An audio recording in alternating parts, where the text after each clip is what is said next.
Everybody, it's Dr. Matt with Full Potential Chiropractic. On Monday, we talked about our workshop that we're coming up on omega-3s and how we're going to be able to test for that and the ratio we have between omega-3s and omega-6s.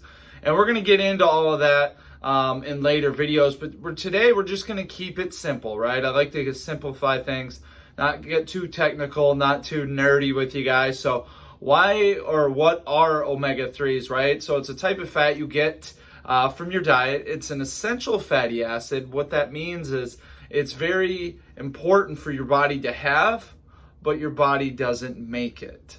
Okay, so there's three types of them. Two of them you probably heard of before, EPA, DHA, right? So when we're looking at those, really good for your brain health, right? You've probably noticed if you are taking the fish oil already, or a lot of times, a lot of people see them through infant supplementation or formulas or anything like that. They'll say DHA, EPA, because they know brain development is very important in infants. But why is it just important for infants? It should be important for everybody.